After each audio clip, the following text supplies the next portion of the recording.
کیا آپ جانتے ہیں کہ مدینہ کا وہ یہودی لڑکا کون تھا جو جادوگری میں ماہر تھا، جسے حضرت عمر فاروق اور دیگر کئی صحابہ قسم کھا کر دجال کہتے تھے، مگر نبی کریم صلی اللہ علیہ وسلم نے اس کے بارے میں کوئی حتمی فیصلہ کیوں نہیں سنایا؟ اس کی وجہ کیا تھی؟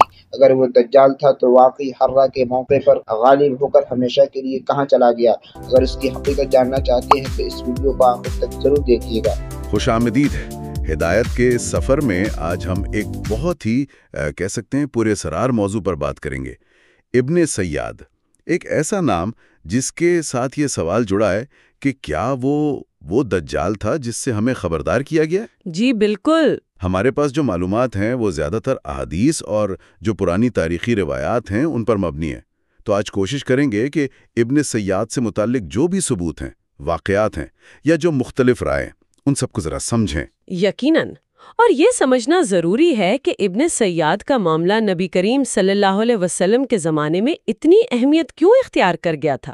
اصل میں اس لڑکے میں کچھ ایسی نشانیاں نظر آئیں جو دجال کے بارے میں بتائی گئی تھیں۔ اچھا۔ اور یہی وجہ ہے کہ صدیاں گزر گئیں مگر یہ سوال آج بھی آپ کہہ سکتے ہیں زندہ ہے کہ کیا مدینہ کا وہ یہودی لڑکا صاف نامی واقعی مسیح دجال تھا؟ معاملہ تو ظاہر ہے پیچیدہ ہے۔ آئیے دیکھتے ہیں کہ روایات کیا کہتی ہیں۔ ٹھیک ہے، تو پھر شروع کرتے ہیں۔ یہ ابن سیاد تھا کون؟ مطلب اس کا پس منظر کیا تھا؟ روایات بتاتی ہیں کہ یہ مدینہ میں رہنے والا ایک یہودی نوجوان تھا۔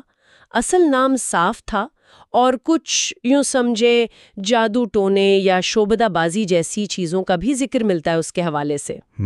لیکن سب سے اہم بات وہی ہے جو آپ نے بھی کہی کہ اس میں کچھ ایسی علامات ظاہر ہوئیں جنہوں نے خود نبی کریم صلی اللہ علیہ وسلم کو بھی فکر مند کر دیا۔ یہاں تک کہ آپ صلی اللہ علیہ وسلم نے خود کوشش کی کہ چھپ کر اس کی باتیں سنیں۔ جی ہاں، تاکہ اس کی حقیقت معلوم ہو سکے۔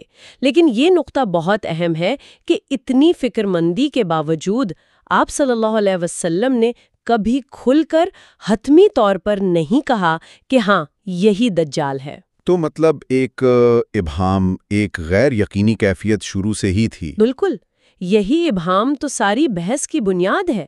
صحابہ کرام میں بھی اس پر مختلف آرات ہیں۔ کچھ تو بہت زیادہ یقین رکھتے تھے کہ یہ دجال ہی ہے۔ تو پھر ان واقعات کو دیکھتے ہیں جنہوں نے اس شک کو مزید گہرا کیا۔ وہ حضرت عمر فاروق رضی اللہ عنہ والا واقعہ بہت مشہور ہے۔ جی، وہ واقعہ صحیح بخاری اور مسلم دونوں میں ہے۔ نبی کریم صلی اللہ علیہ وآلہ وسلم حضرت عمر رضی اللہ تعالی عنہ اور کچھ دوسرے صحابہ کے ساتھ ابن سیاد کے پاس گئے۔ وہ اس وقت مدینہ کے قریب بنو مغالہ قبیلے کے قلعوں کے پاس کھیل رہا تھا۔ بلوغت کے قریب تھا لڑکا، اور اسے پتہ بھی نہیں چلا کہ آپ صلی اللہ علیہ وآلہ وسلم آ گئے ہیں۔ نہیں، وہ کھیل میں مگن تھا۔ تو آپ صلی اللہ علیہ وآلہ وسلم آگے بڑھے، اس کی کمر پر ہاتھ مارا اور پوچھا، کیا تم گواہی دیتے ہو کہ میں اللہ کا رسول ہوں؟ اب ابن سیاد نے آپ صلی اللہ علیہ وآلہ وسلم کو دیکھا غصے سے اور جواب دیا، میں گواہی دیتا ہوں کہ تم امیوں یعنی ان پڑھ لوگوں کے رسول ہو۔ لا حول ولا قوت۔ یہ کیسا جواب تھا؟ جی، اور پھر ڈھٹائی سے خود آپ صلی اللہ علیہ وآلہ وسلم سے پوچھ لیا، کیا تم گواہی دیتے ہو کہ میں اللہ کا رسول ہوں؟ استغفر اللہ۔ آپ صلی اللہ علیہ وآلہ وسلم کا رد عمل کیا تھا اس پر؟ آپ صلی اللہ علیہ وآلہ وسلم نے فرمایا، میں اللہ پر اور اس کے رسولوں پر ایمان لایا۔ پھر آپ صلی اللہ علیہ وآلہ وسلم نے اس سے ایک اور سوال پوچھا، اچھا یہ بتاؤ تمہیں کیا نظر آتا ہے؟ مطلب غیب کی باتوں کے حوالے سے۔ ہاں، کہ وہ کیا دعوے کرتا تھا کہ اسے کچھ پتا چلتا ہے۔ جی، تو اس نے جواب دیا، کبھی سچی خبر آتی ہے، کبھی جھوٹی۔ اس پر آپ صلی اللہ علیہ وسلم نے فرمایا، لبسا علیکا، یعنی تیرا معاملہ گڑمڑ کر دیا گیا ہے، کوئی صاف بات نہیں۔ اور پھر آپ صلی اللہ علیہ وسلم نے وہ دل میں بات چھپانے والا امتحان بھی لیا تھا؟ جی ہاں، وہ بھی اسی موقع پر ہوا۔ آپ صلی اللہ علیہ وسلم نے اپنے دل میں سورۃ الدخان کی آیت یوم تأتی السماء بدخان مبین سوچی اور پوچھا، بتاؤ میں نے دل میں کیا چھپایا ہے؟ وہ پوری آیت تو نہیں بتا سکا تھا، ہے نا؟ نہیں، بالکل نہیں۔ وہ صرف بولا الدخ یعنی دھواں، بس اتنا ہی کہہ سکا۔ تو اس نامکمل جواب پر آپ صلی اللہ علیہ وسلم نے فرمایا، اخسا فلن تعدو قدرکا، یعنی دور ہو جا، تو اپنی حد سے آگے ہرگز نہیں بڑھ سکتا۔ یہ سب دیکھ کر تو حضرت عمر رضی اللہ تعالیٰ عنہ کا غصہ سمجھ میں آتا ہے۔ بالکل۔ حضرت عمر رضی اللہ تعالیٰ عنہ نے فوراً عرض کیا، یا رسول اللہ، مجھے اجازت دیں، میں اس کی گردن اڑا دوں۔ لیکن آپ صلی اللہ علیہ وسلم نے منع فرما دیا۔ ہوگے کیونکہ دجال کا قتل حضرت عیسیٰ علیہ السلام کے ہاتھوں ہونا ہے، اور اگر یہ وہ نہیں ہے تو پھر اسے مارنے میں کوئی فائدہ نہیں۔ تو مطلب اس وقت بھی حتمی طور پر نہیں کہا جا سکتا تھا کہ یہ دجال ہے یا نہیں؟ جی، معاملہ واضح نہیں ہوا۔ اچھا، ایک اور واقعہ بھی ہے جب آپ صلی اللہ علیہ وسلم نے چھپ کر سننے کی کوشش کی تھی؟ ہاں، وہ بھی ہے۔ آپ صلی اللہ علیہ وآلہ وسلم ایک بار حضرت ابی بن کعب انصاری رضی اللہ تعالیٰ عنہ کے ساتھ کھجوروں کے ایک باغ میں گئے جہاں ابن سیاد تھا۔ آپ صلی اللہ علیہ وآلہ وسلم چاہتے تھے کہ اس کے محسوس کرنے سے پہلے چھپ کر اس کی کچھ باتیں سنیں۔ وہ اپنی چادر میں لپٹا ہوا تھا اور کچھ گنگنا رہا تھا۔ لیکن اس کی ماں نے دیکھ لیا؟ جی، اس کی ماں نے آپ صلی اللہ علیہ وآلہ وسلم کو دیکھ لیا اور آواز دی، اے صاف، یہ محمد صلی اللہ علیہ وآلہ وسلم آئے ہیں۔ بس وہ فوراً چپ ہو گیا۔ اوہو، تو موقع ضائع ہو گیا؟ آپ صلی اللہ علیہ وآلہ وسلم نے یہی فرمایا، اگر اس کی ماں اسے نہ ٹوکتی تو آج یہ اپنی حقیقت ظاہر کر دیتا۔ تو دیکھیں، پھر پردہ پڑ گیا۔ ان واقعات کے بعد کیا آپ صلی اللہ علیہ وسلم نے دجال کے بارے میں کوئی خاص بات بھی فرمائی تھی جو ابن سیاد پر شاید فٹ ہوتی ہو؟ جی، ایک اہم روایات حضرت عبداللہ بن عمر رضی اللہ تعالیٰ عنہ سے ہے۔ وہ فرماتے ہیں کہ ان واقعات کے بعد ایک بار آپ صلی اللہ علیہ وسلم نے خطبہ دیا۔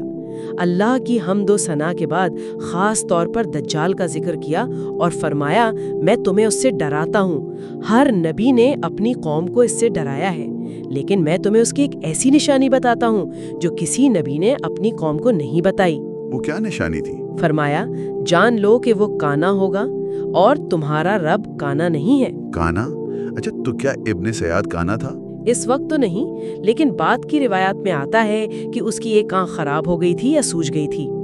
حضرت عبداللہ بن عمر رضی اللہ تعالیٰ عنہ ہی ایک اور واقعہ سناتے ہیں۔ اچھا، وہ کیا تھا؟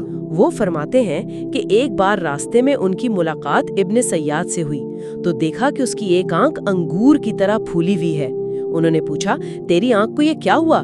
کب سے ہے یہ؟ تو اس نے کیا جواب دیا؟ وہ بڑا عجیب جواب دیا، کہنے لگا، مجھے نہیں معلوم۔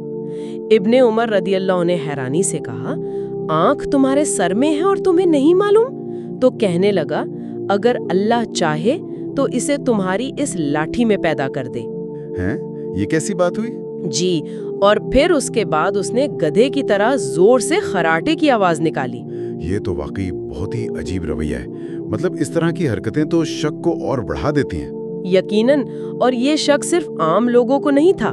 بڑے بڑے صحابہ جیسے حضرت جابر بن عبداللہ انصاری رضی اللہ عنہ، وہ تو قسم کھا کر کہتے تھے کہ ابن سیاد ہی دجال ہے۔ قسم کھا کر؟ جی ہاں، کسی نے ان سے پوچھا بھی کہ آپ اللہ کی قسم کھاتے ہیں؟ تو انہوں نے فرمایا کہ میں نے حضرت عمر رضی اللہ کو نبی کریم صلی اللہ علیہ وسلم کے سامنے قسم کھاتے سنا ہے کہ یہ دجال ہے، اور آپ صلی اللہ علیہ وسلم نے انکار نہیں فرمایا تھا۔